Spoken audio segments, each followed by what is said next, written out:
We're live. Hello, good day, happy day. Welcome to part two. We had a slight bit of snafu, but you know, the show must go on. So this is part two. Let's do it. Continuation. Yes, sir. So we left off on what happened in Kim's office. So it's getting juicy, guys. It's getting juicy. I've been sitting here thinking about all the things you do for me, how you make me feel. But wondering if it's the same for you. But when you're not around, I lose my mind, 'cause you keep it like a secret. Why won't you reveal it? Just please tell me that you feel it. And we're back. And we're back. So, part two. Yes. As I was saying in part one, Natalie propped her leg up on the fax machine, and being where I was sitting, I could see everything. Let your imagination run wild with how I just said that. Right? Notice how I intonate. Let your imagination run with how I just said that.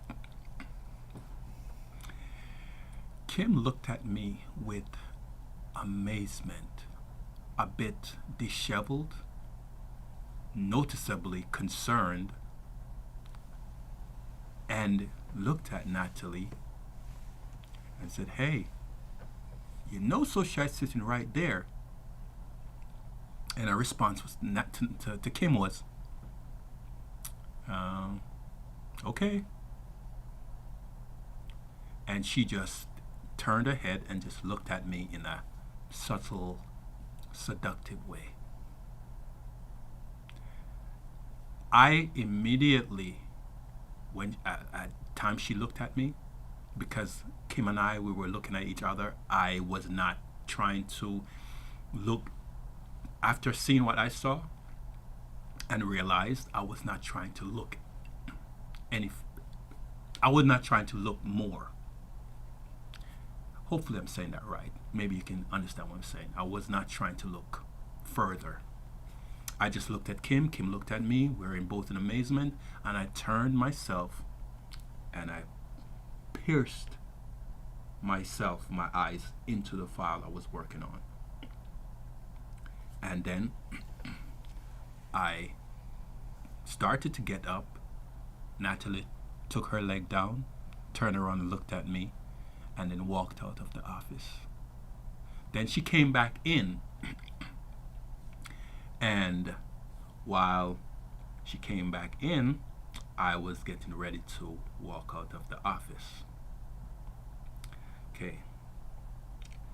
That was that. That was on a Friday. So, the Monday of the following week,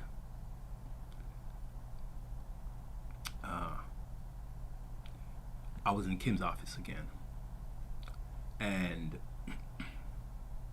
when I was leaving the office, I was talking with Kim, and when I was leaving the office, Natalie decided that she was going to, pardon me, let me take a sip of my cola champagne.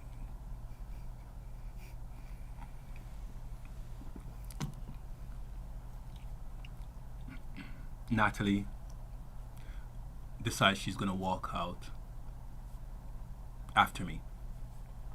Behind me, I should say. Now the conversation started.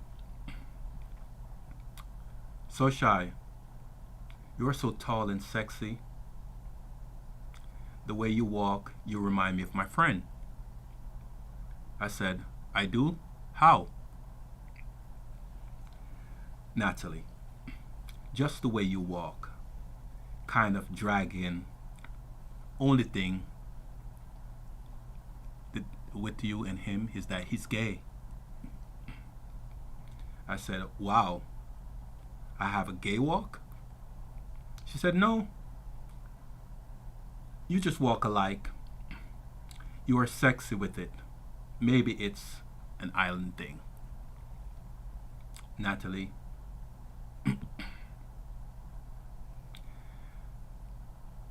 I said, Natalie, it's 2 p.m. I'm going to lunch. She replied, response, are you going to see your girlfriend? Naturally, that kind of caught me off guard because I'm thinking, why is that her concern?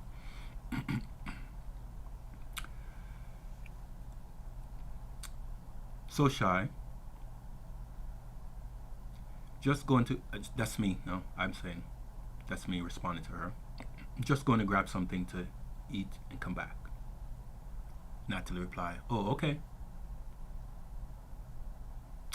On Tuesday, that ended the conversation. We did our normal working and just let the day roll by and finish and go home.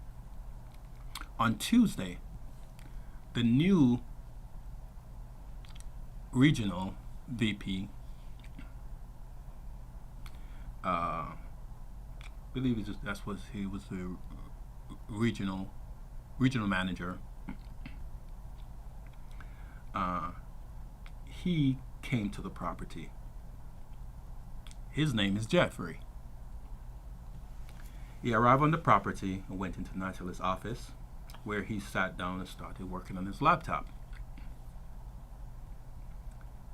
So I said, Natalie, it's 2:15 p.m. I need to go get something to eat. Natalie said, are you going to see your girlfriend? No, I'll be back in an hour. But something seemed a bit off to me. I couldn't put my finger on it. It just seemed a bit off. So instead of going to get something to eat, I decided I was going to go home and tell my girlfriend, my daughter's mother, what's going on at work. So I told her what's going on at work. When I told my daughter's mother what's going on at work, she replied by asking me, so, have you thought about doing it? I told her no. She then said, we have a newborn. Right? And this is now, we're now talking about, we're in November. I'm sorry everyone, I kind of missed the timeline in telling you that. We're now in November. October. And my daughter was born October 25. Sorry about that. And so she said, we have a newborn, so you should give her what she wants. Now, naturally, a woman giving a man permission to go, do his thing with another woman is going to be excited and, oh, I get to go ahead to go and do it. But that was not I wasn't feeling it. That was not my shtick. So I looked to her in shock. I remember how she behaved, and she looked at me in a way, and we looked at each other, and I thought I might go back, to work and experience this again. So before we got pregnant. I had major issues with my daughter's mother prior to her being pregnant because she was under the impression that I wanted to go back with being with my ex. So she gave me hell. Seriously. And I remembered the experience of her giving me hell. So when she said that to me, I should give her what she want, I was taken aback. I'm in disbelief that she would say that to me. But maybe in consideration that we're having a child and she's home, she can't work, and I'm the only one working, taking care of the bills. She wants security, so she's telling me I should consider doing this. She looked at me and she said, I looked at her, she looked at me and she said, What? What? Why are you looking at me like that? You have a whole new baby. I'm giving you permission to go fuck the shit out of her. Just like you do me. Fuck the shit out of her. Whoa. That right there. I still remember that conversation. I even remember where I was in the room having a conversation with her. Now,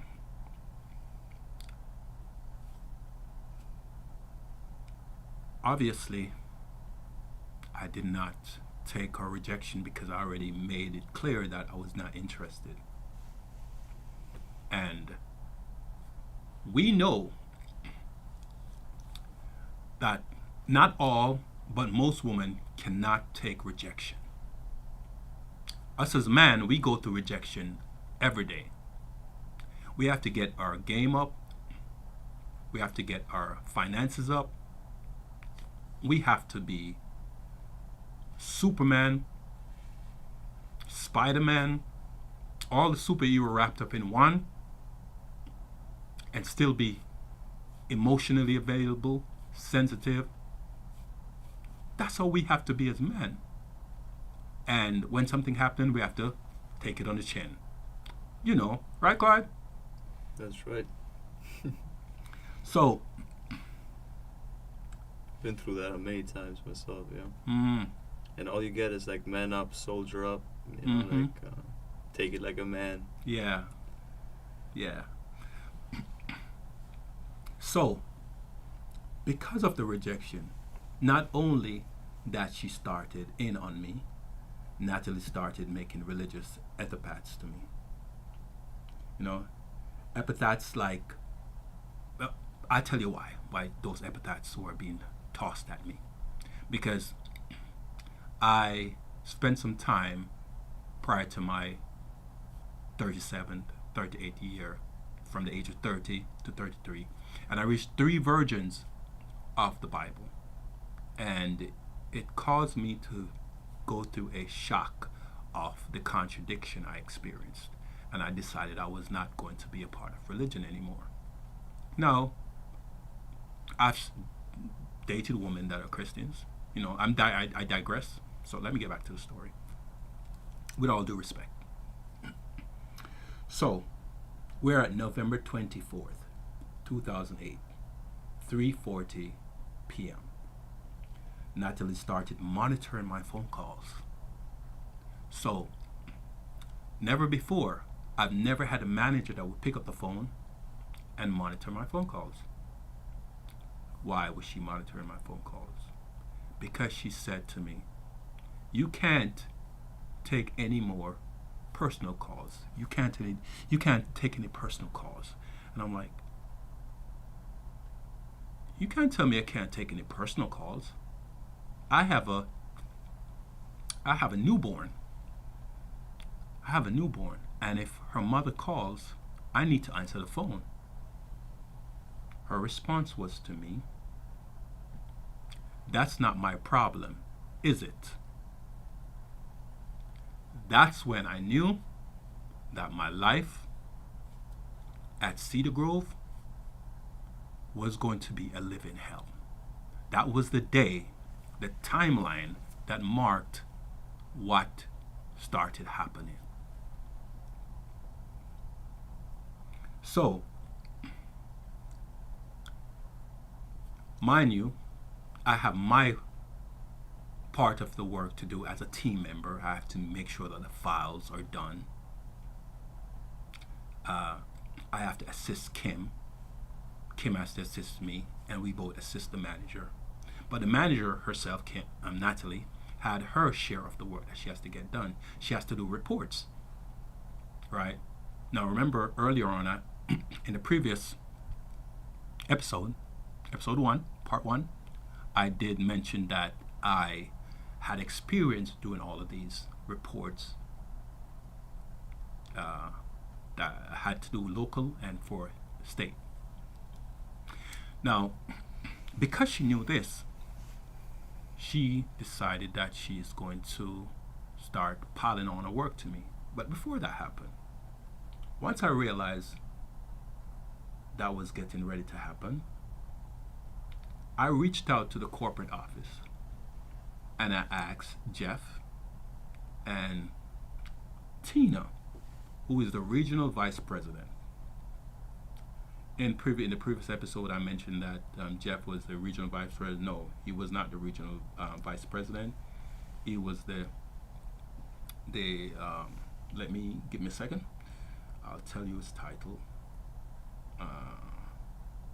He was the investment manager. Right? So, Tina, she is the regional vice president. Means that she oversees many properties. Many properties in the investment portfolio.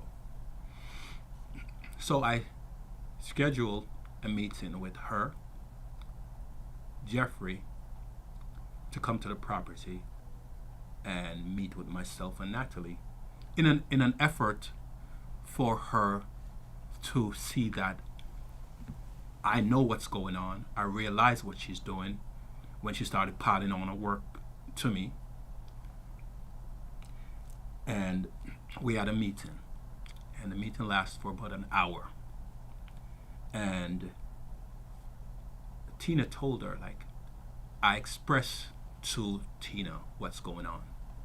I told Tina and Jeff that they can verify what I'm talking about by asking Kim, and also that I've told Tavares, and that there have been residents that came into the office and experienced how Natalie was dealing with me or handling me or disrespecting me. You guys understand what I'm saying? So, the meeting lasts for about an hour. Around it started. I believe it was 9:40. Well, yeah, 9:40, and it ended at 10:20. Right, and Tina expressed to her that she can't do that. But what happened is that they did ask Kim about if what I'm saying is true. And Kim said she didn't want to get involved.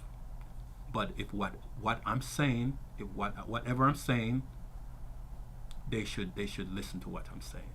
That told Tina that made Tina aware that whatever I was explaining, I was not lying. So they ended the meeting and they went into Natalie's office and they sat down with Natalie, and they were in there for some time. And I would say maybe about 30-40 minutes, and they were having a conversation with her, explaining to her that this needs to stop, right? So things calmed down. It calmed down for a couple of weeks, right? And then it started back again. So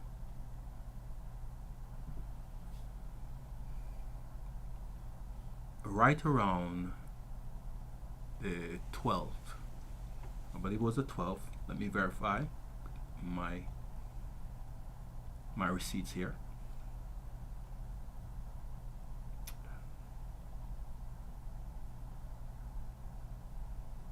Okay. So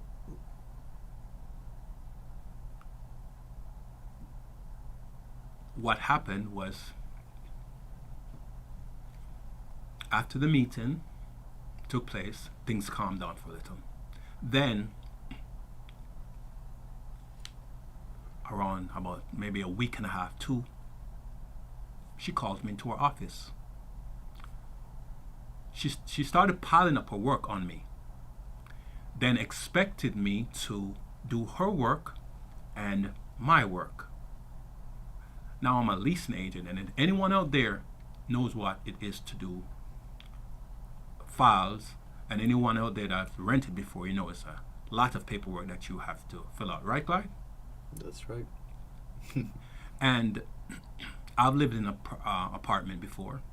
Clyde, you're currently living in an apartment, so you know what I'm talking about. Yep. All right. So that's a lot of work for a one-person leasing agent to do.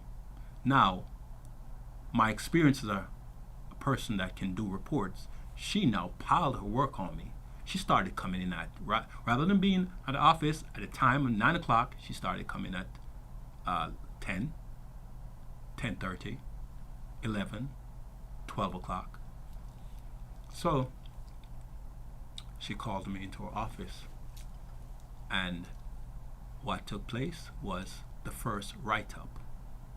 She wrote me up for not completing my assigned work on time.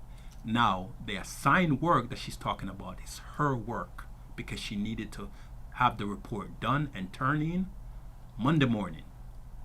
And she gave the report to me on Friday and expected for me to do it, so I had to be there on Friday, come in on Saturday and do her work and have it ready for her to turn it in on Monday. Now, that's not my responsibility. That's her responsibility to have those reports done. Next Tuesday, she wrote me up again for not having my work done. So now she wrote me up on Monday for not doing her work, and on Tuesday for not having my work done. Rightfully so, I had needed to have my work done, but I couldn't get my work done because I needed her work done first. Do you see where I'm going with this? Jeffrey came to the property, and he went into our office, and he didn't close the door properly. And I heard him say they were having a conversation, and I don't know if it was gravity or whatever it is, but the door slightly swung open enough where I could hear the whole conversation, or most of it, because where my desk was about, I would say about 15 feet from where her office door is. And he said to her, "I told you not to get too friendly with those people." And I was like, what? What does he mean by that? I took an offense to that. Those people. Now, it was only Kim and I in the office that were not of the same diaspora. Right? Jeff and Natalie was of the same diaspora. Kim and I were of the same diaspora. So naturally, that seemed a little bit uncomfortable for me, right? And we started calling him a name because we realized that he was a lot more aggressive towards me ever since he found out that Natalie had a crush on me. So we started calling him a midget monster, right? Because he became very aggressive. Later on in that process, we started realizing that Natalie and him might have had something. Now, I'm 6'2.5", and this guy appeared, based on where I stood and based on me standing by him, he was about 5'1", 5'1". He was a very tiny. It's a small person, right, in stature, fully grown, normal looking, but very tiny. But we could tell that he had something inside of him for her. So his ego took over, and it was so clear to Kim and I that that was the case. So it's as if he told her to give me those write-ups. And like I said, it's as if he told her, so the write-ups kept on coming frequently, right? Because they were looking for a way to get me out of the job. So I documented as much information as I possibly can because I already started. I was writing down everything. I was writing on a sticky note. She said this to me, I wrote it on a sticky note, and I brought it and I wrote it on my document on the computer, and I made sure it's saved on my flash drive, and I put my flash drive in my pocket, right? And I also emailed it to myself to make sure that I have it. I did later lose the flash drive, but I had the document in my email, right? So I kept on updating the document, and I would delete the old one, send new one. Okay, so I was ready to send the document over now on December 4th, but the Wednesday was December 3rd. December 4th was the Thursday. Correct, Clyde? December 4th was a Thursday. Correct. Okay, it was a Thursday. 2008, right. So, thank you for that, sir. No problem. And I said, okay, when I come into work tomorrow, I'm going to send it off. That was not the case. On December 4th, she called me to her office and told me because I have not been completing the assignment as given to me, they're going to have to release me. I was shocked. I was blown away, but I expected it. And every day I was so stressed. I was pushing my hair back. I swear, I must have lost a line.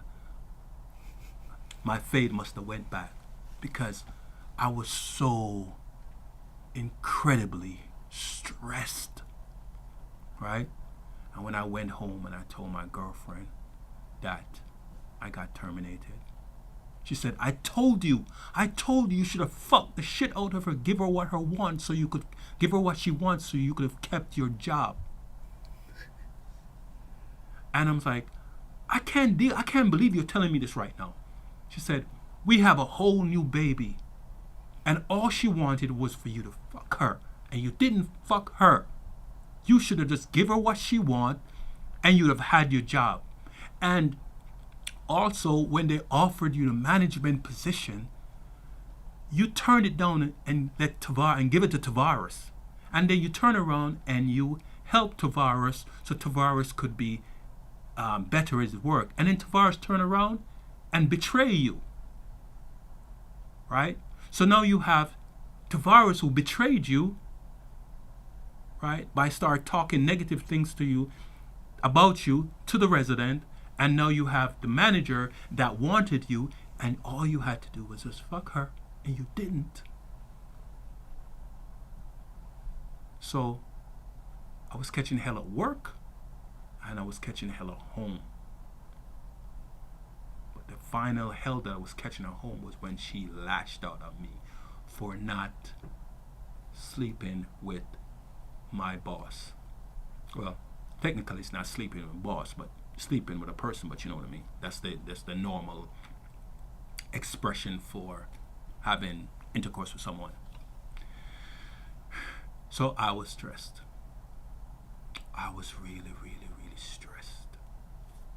But that's not the worst part. The check was mailed out. So I terminated it on the Thursday. The check got mailed out and delivered to the property on Friday. I did not get a call, did not receive a call to come and pick up my check. So on Monday, I called the property.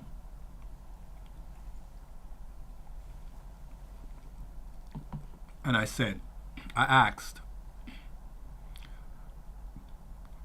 let me go back. I called the property. Natalie picked up the phone. And I said, "Hi Natalie, good day, how are you doing?" She said, "What are you calling?" I said, "I'm calling to come and pick up my check."